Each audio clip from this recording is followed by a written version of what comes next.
Okay दोस्तों, start करते हैं आज का लेक्चर्स। पिछले लेक्चर्स में हम लोगों ने सीखा था कि असाइनमेंट ऑपरेटर किस तरह से इंटरनली वर्क करता है।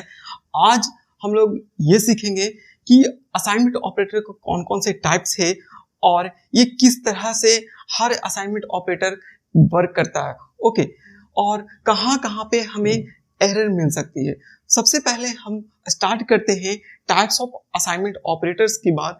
तो फर्स्ट जो असाइनमेंट ऑपरेटर होता है वो सबसे पहला वो simple assignment operator. Okay, simple.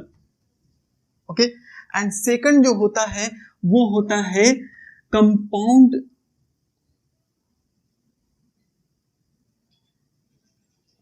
Assignment operator, and third जो होता है वो चेन्ड असाइनमेंट ऑपरेशन। ओके, ये पहला सिंपल असाइनमेंट ऑपरेटर, सेकंड जो compound assignment operator, and third जो हुआ चेन्ड असाइनमेंट ऑपरेटर। तो ये जो थ्री टाइप्स होते हैं वो असाइनमेंट ऑपरेटर्स के टाइप होते हैं जावा में।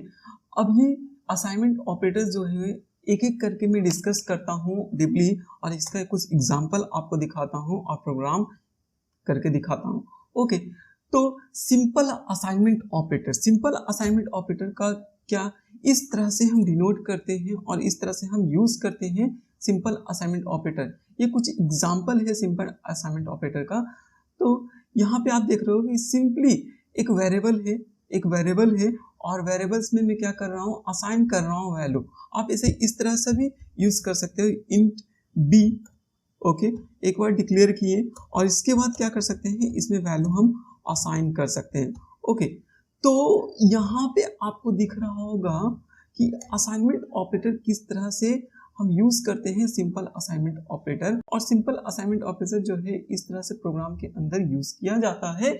अगर हम कॉन्सेप्ट की बात करें कि किस तरह से internally simple assignment operators work करते हैं, तो इस कॉन्सेप्ट को मैं पिछले लेक्चर्स यानी assignment operators in Java part 1 में मैं डिस्कस किया हूँ कि किस तरह से सिंपल असाइनमेंट ऑपरेटर्स एक वेरिएबल्स में वैल्यू को असाइन करते हैं और वेरिएबल्स के एड्रेस पे जाके किस तरह से वैल्यू स्टोर होते हैं।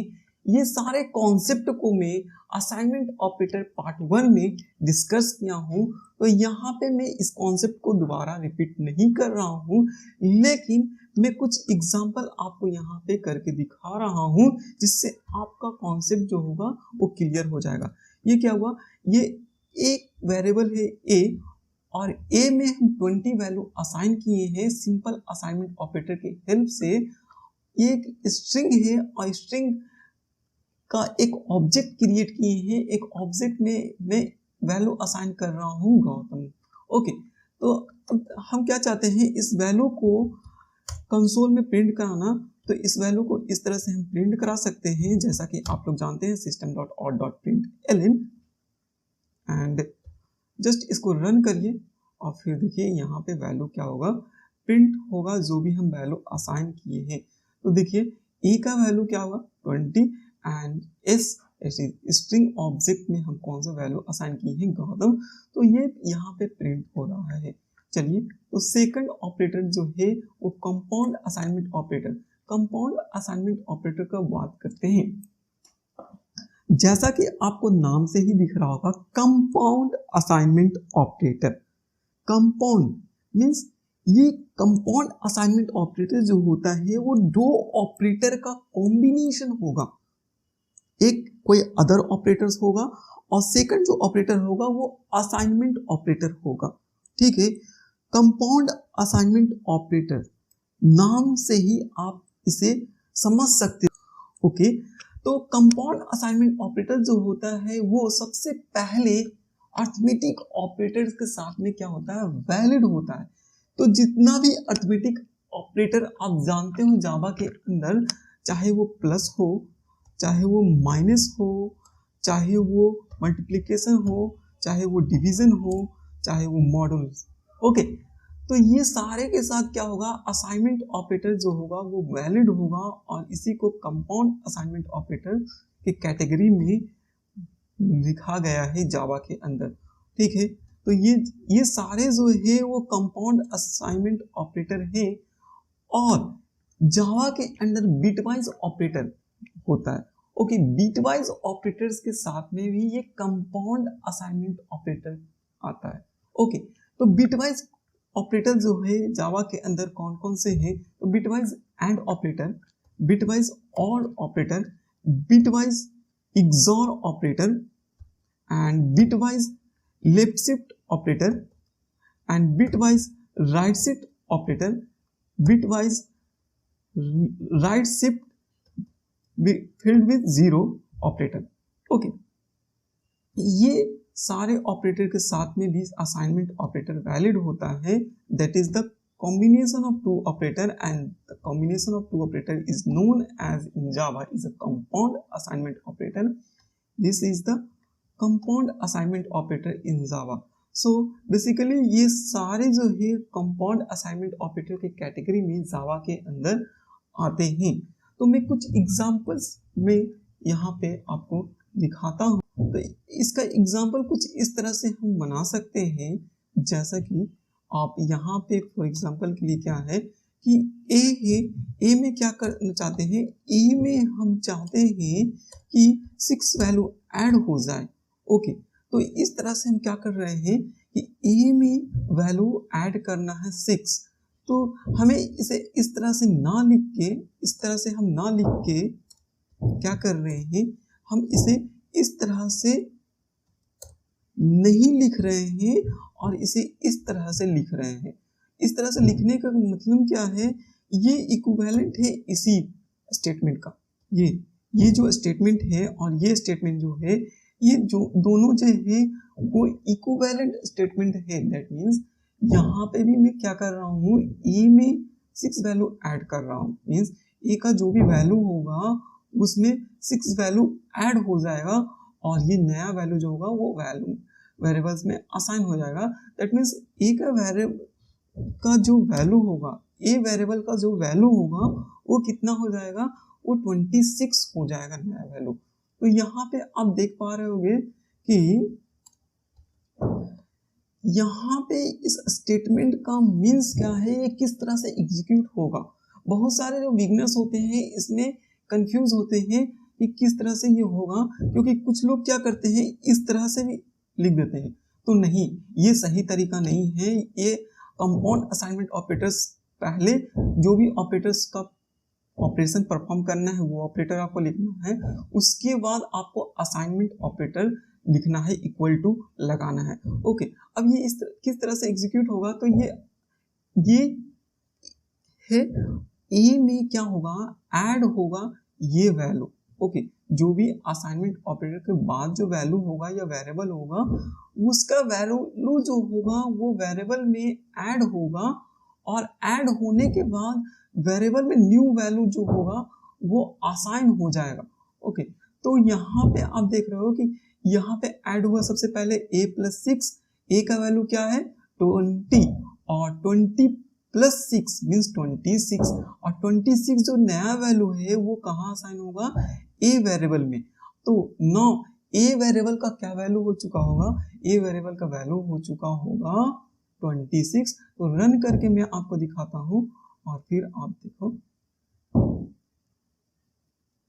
ठीक है, wait, it will take some time. So now you can see here the value is 26 only.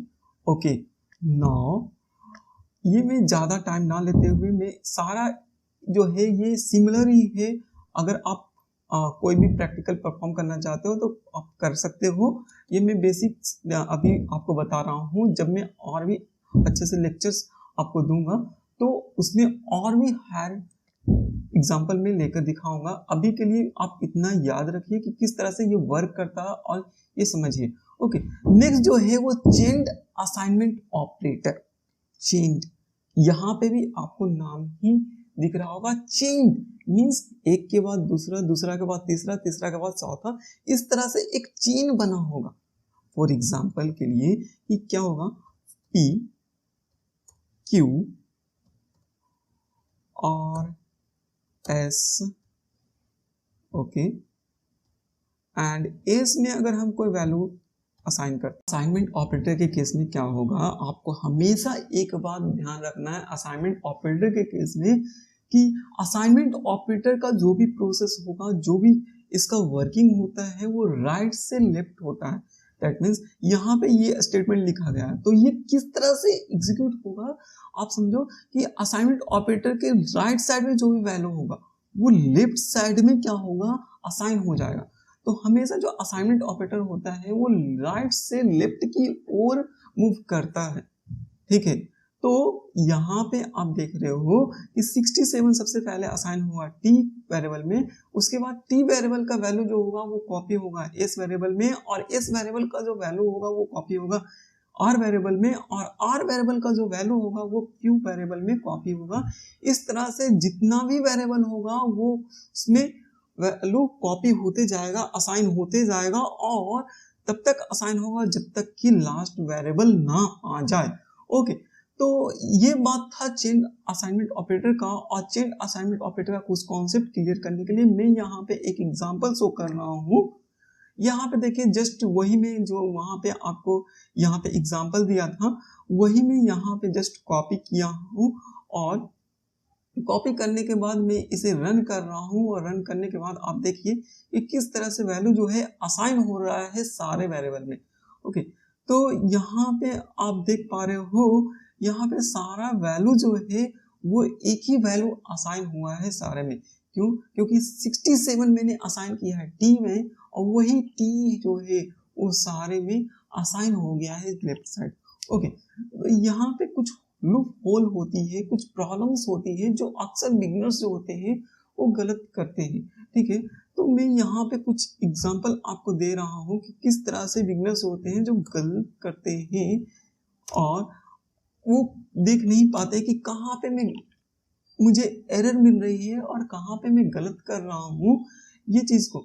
यहाँ पे देखिए एरर आ रही है, एरर आने का सबसे बड़ा रीजन यही है कि यहाँ पे जो भी वेरिएबल है असाइनमेंट ऑपरेटर के राइट साइड में, असाइनमेंट ऑपरेटर के राइट साइड में आप देख रहे होगे सबसे पहले यहाँ देखो असाइनमेंट ऑपरेटर ये P जो है P वेरिएबल तो डिक्लेयर किया गया है, लेकिन ये Q R S and T variable ये डिक्लेयर ही कहीं पे नहीं है, और इसे मैं यूज कर रहा हूं। और जब भी कोई वेरिएबल को आप यूज करोगे प्रोग्राम के अंदर और वो वेरिएबल आप कभी भी डिक्लेयर नहीं किए हो अपने प्रोग्राम में, तो आपको एक एरर मिलेगी, this symbol can not be declare और this symbol can not be resolve as a variable.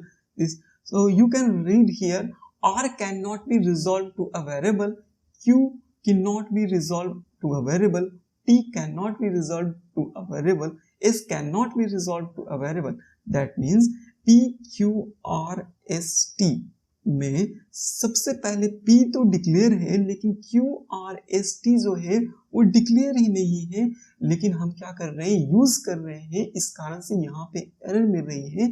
तो चेन्ड असाइनमेंट ऑपरेटर के केस में हमेशा इस बात को ध्यान रखें कि जब भी आप कोई भी वेरिएबल आप यूज करने जा रहे हो वो वेरिएबल आप प्रोग्राम में पहले से डिक्लेयर किए हो या ना किए हो।